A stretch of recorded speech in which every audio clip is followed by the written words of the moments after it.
남자들은 왜 이렇게 빨리 늙어 보일까요? 같이 나이 먹었는데 왜 아내는 멀쩡한데 남편만 폭삭 늙어 보일까요? 웃자고 던진 말 같지만 많은 집안에서 실제로 벌어지는 현실입니다.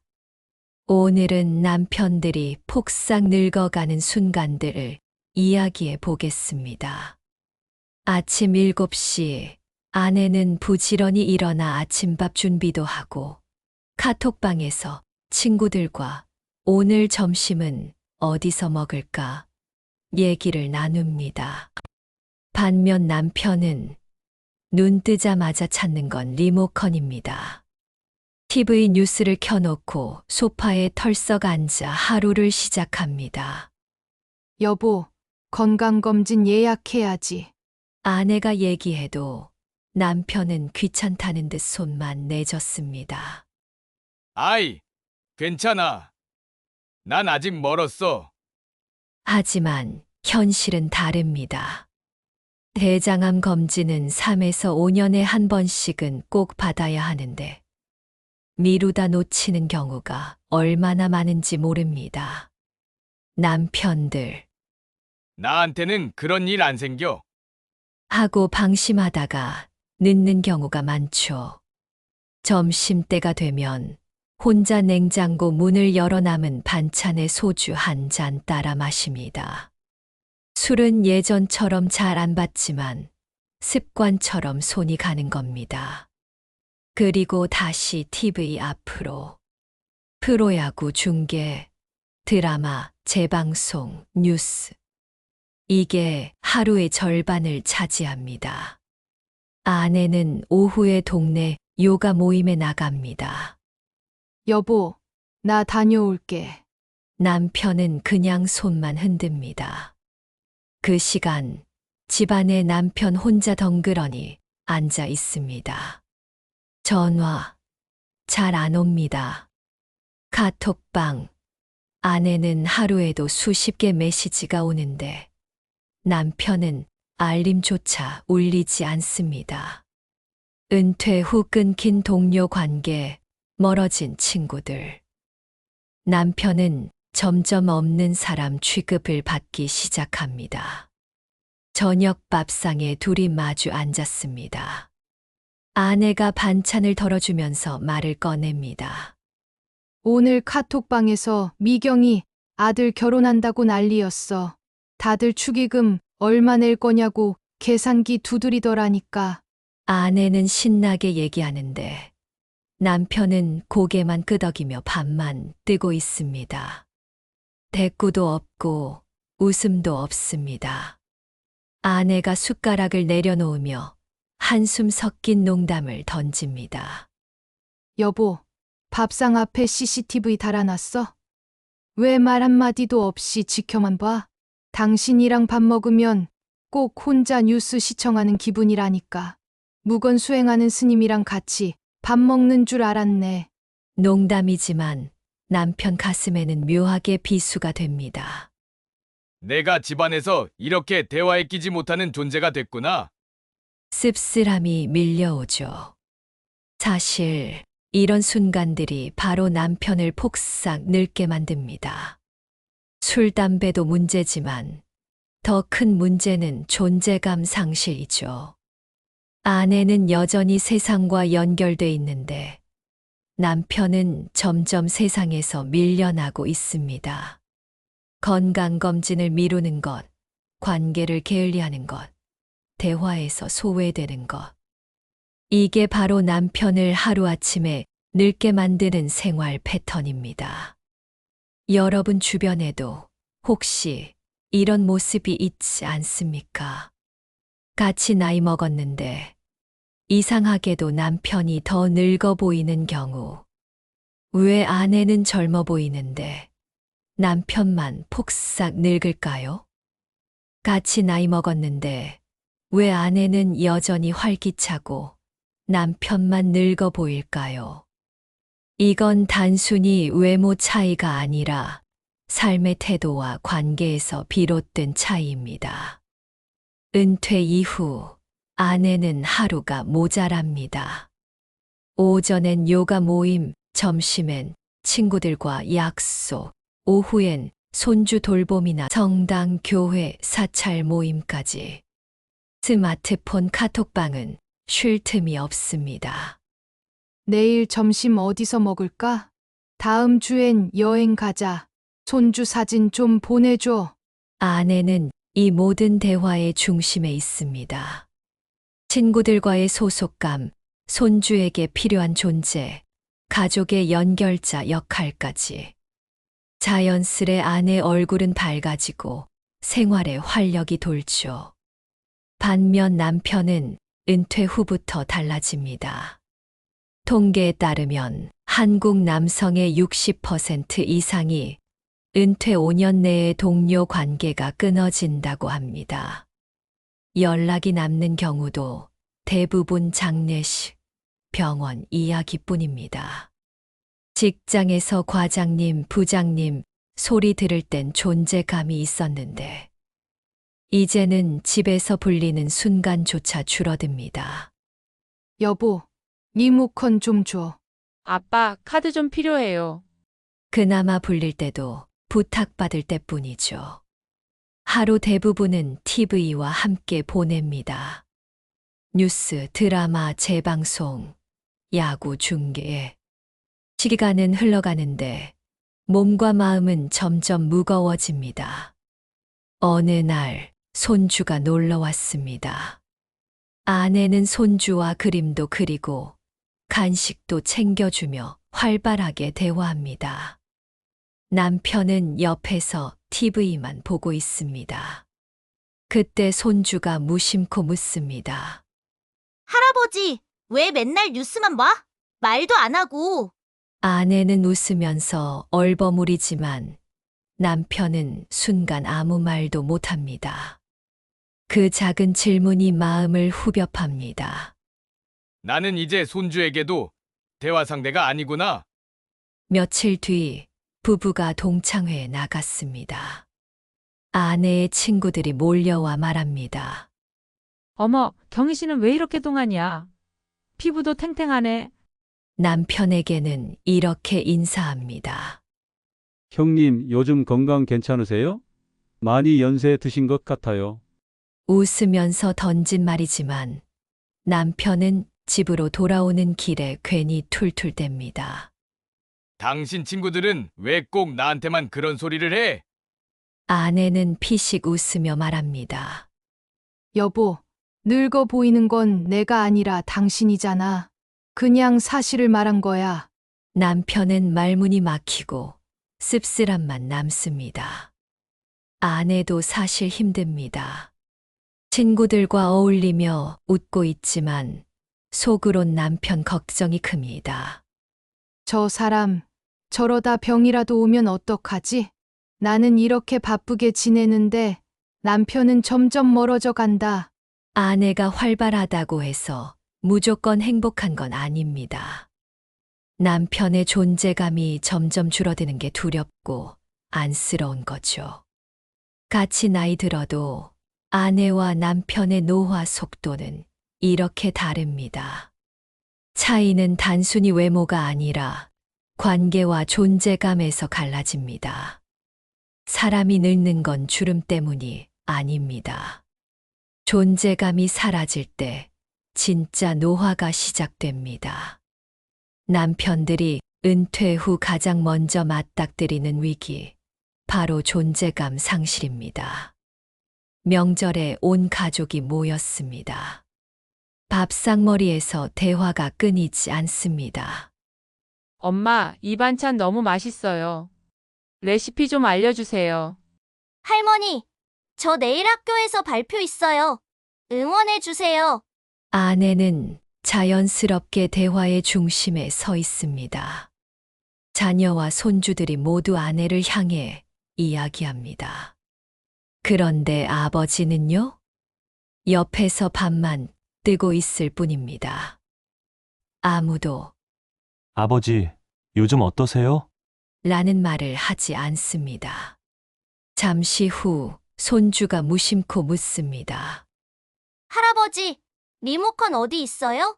그 순간 아버지의 손이 멈춥니다. 숟가락을 들고 있던 손끝이 떨립니다. 나는 이제 집안에서 밥 먹는 사람이 아니라 리모컨 찾아주는 사람인가? 아내는 웃음꽃이 피는데 남편 얼굴에는 그늘이 짙게 드리워집니다. 며칠 뒤 가족 카톡방이 요란합니다. 엄마, 내일 반찬 뭐예요? 할머니, 사진 보내주세요. 아버지도 조심스럽게 사진 한 장을 올립니다. 낚시터에서 찍은 사진이죠. 하지만 반응은 없습니다. 읽지도 않은 듯 대화는 그대로 흘러가 버립니다. 아버지는 괜히 핸드폰을 내려놓습니다. 내가 괜히 보냈나? 관심 없는 건가? 마음속에서 서서히 무력감이 차오릅니다.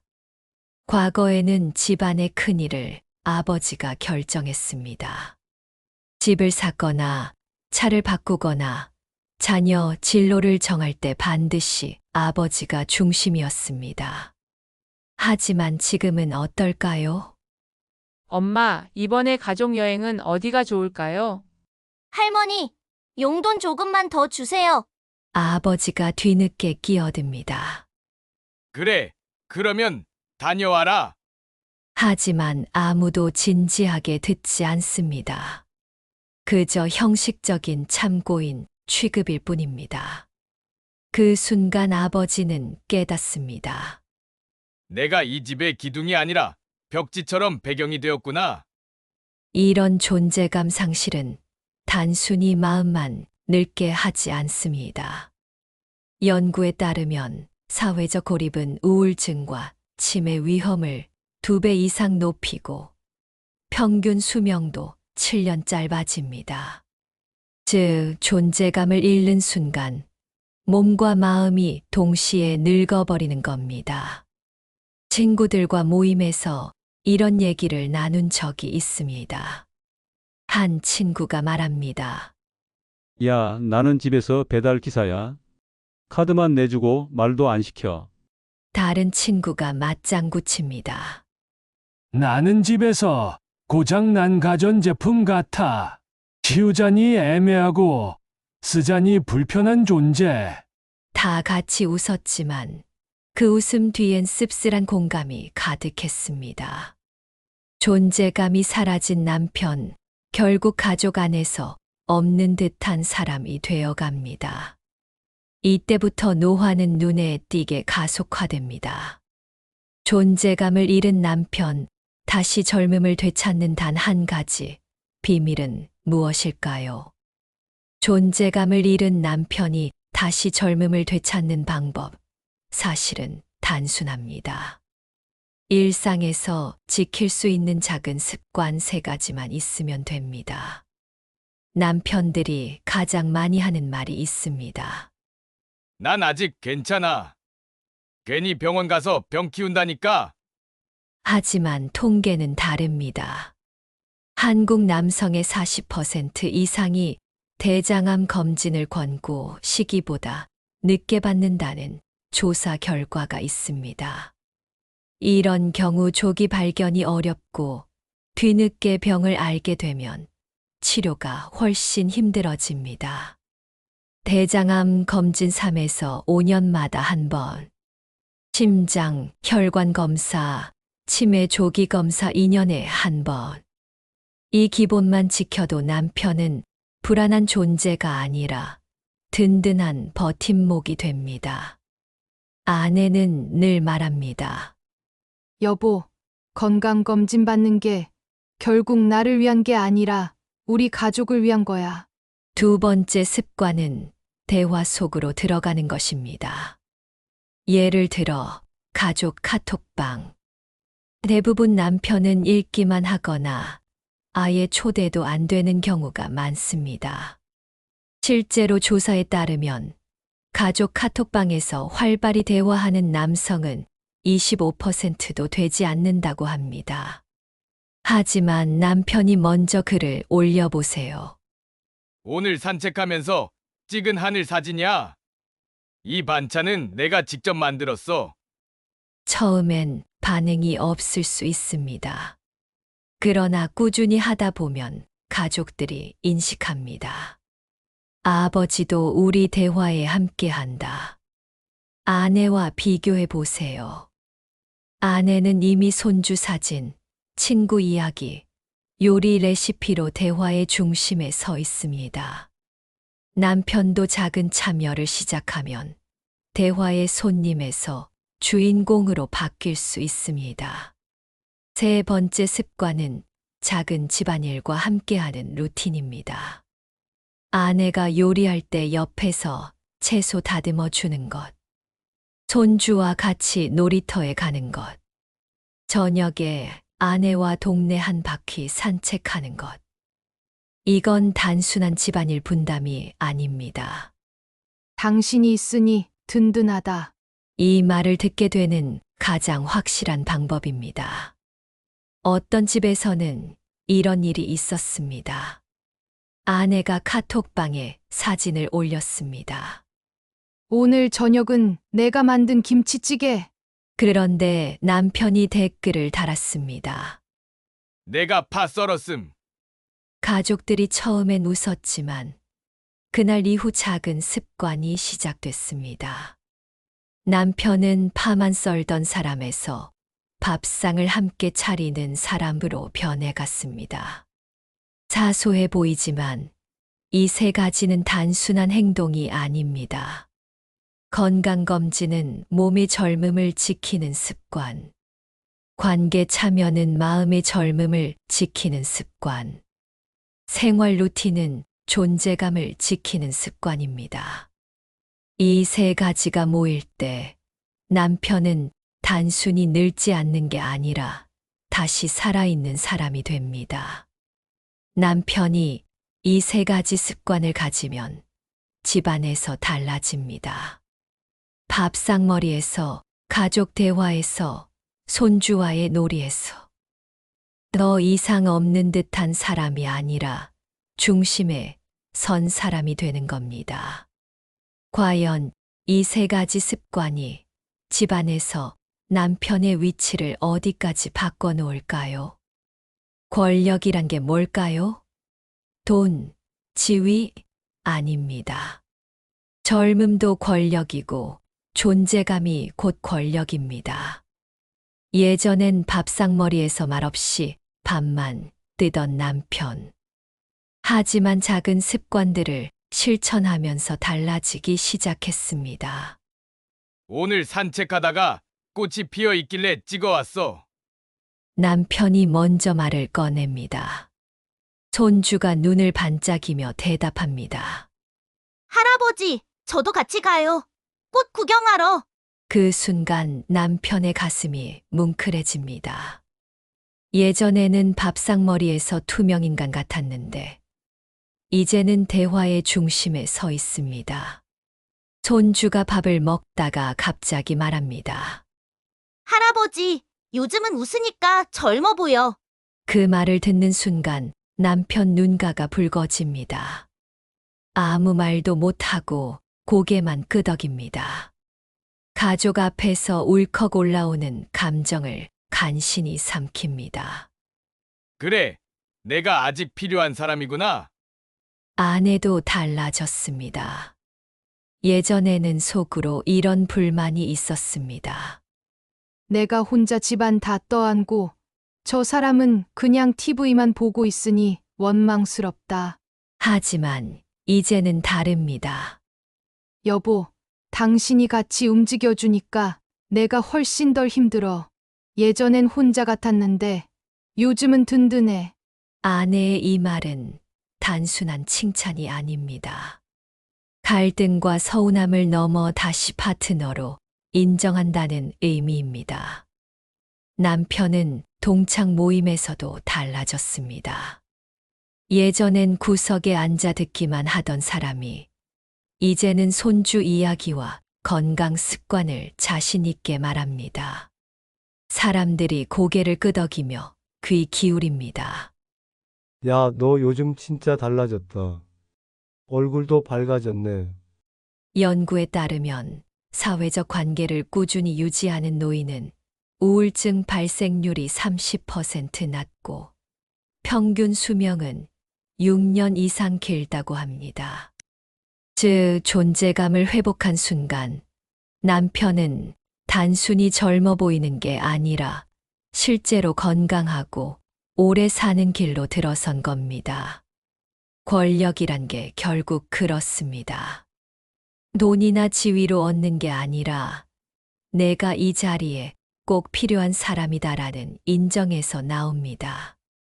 존재감이 없는 사람은 아무리 돈이 많아도 외롭습니다.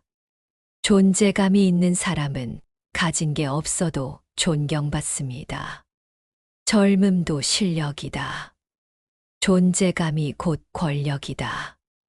이 말은 허울 좋은 구호가 아니라 은퇴 이후 인생을 결정짓는 진리입니다. 존재감을 되찾은 남편은 이제 가족의 중심에 서 있습니다. 손주는 존경을 보내고 아내는 든든함을 느끼고 친구들은 부러워합니다. 하지만 중요한 질문이 남습니다. 60대 이후의 삶 젊게 살 것인가? 늙은 듯 살 것인가? 결국 선택은 단 한 가지뿐입니다. 청춘은 단 한 번뿐일까요? 아닙니다. 내가 다시 시작하겠다고 결심하는 그날, 그 순간이 바로 두 번째 청춘의 첫날입니다. 새벽 6시 공원. 남편이 오랜만에 운동화 끈을 조여 메고 걷기 시작합니다. 등을 펴고 하늘을 올려다봅니다. 찬 공기를 들이마시는 순간 속으로 다짐합니다. 나는 아직 살아있다. 그는 핸드폰으로 가족 카톡방에 일출 사진을 올립니다. 오늘도 화이팅! 우리 가족! 잠시 뒤 손주가 하트를 보내고 아내가 미소 짓는 스티커를 답합니다. 작은 화면 안에서 그의 존재감이 다시 빛납니다. 저녁 거울 앞에서 남편은 혼잣말합니다. 나는 다시 배우다. 무대는 내 집이고 관객은 내 가족이다. 그때 아내가 뒤에서 말합니다. 여보, 관객만이 아니야. 나는 당신 무대의 동료 배우야. 남편은 순간 울컥합니다. 눈물이 맺히지만 이번엔 숨기지 않습니다. 내가 혼자가 아니구나. 우리가 함께 두 번째 청춘을 사는구나. 남편은 하루 루틴을 만들었습니다. 1. 5분 걷기. 골목 끝까지 왕복. 2. 5문장 카톡. 오늘 본 풍경. 짧은 느낌 공유. 3. 5개 정리. 식탁 위 물건 5개. 제자리에. 4. 5번 호흡. 깊게 들이마시고 길게 내쉬기. 5. 5초 포옹. 아내나 손주와 꼭 껴안기. 그리고 그는 이렇게 덧붙입니다. 단, 아내가 지금 더워 죽겠어. 라고 하면 포옹은 내일로 연기. 모두 웃음이 터집니다. 루틴은 부담이 아니라 웃으며 이어가는 삶의 리듬이 됩니다. 젊음은 태도다. 존재감은 힘이다. 가족은 무대다. 짧지만 강렬한 이 세 문장이 은퇴 이후 삶을 다시 정의합니다. 우리가 멈추는 곳에서 늙음이 시작된다. 멈추지 않는 한 우리는 나이 들어도 늙지 않습니다. 걷고 웃고 끌어안는 순간 제2의 청춘은 이미 시작된 것입니다. 남편은 거울 속 주름진 얼굴을 바라봅니다. 하지만 오늘은 다르게 보입니다. 주름이 길이 아니라 상처가 아니라 인생의 지도처럼 느껴집니다. 그는 속으로 말합니다. 이제 나는 늙은 배우가 아니다. 나는 두 번째 무대에 막 올라선 배우다. 여러분의 두 번째 청춘 시작은 오늘일까요? 아니면 또 내일로 미루실 건가요? 오늘 단 5분 무엇을 하실 건지 댓글로 남겨주세요. 서로의 루틴이 모이면 우리 모두의 젊음이 됩니다. 영상이 마음에 와닿았다면 구독, 좋아요, 알림 설정으로 당신의 제2의 청춘 끝까지 함께하겠습니다.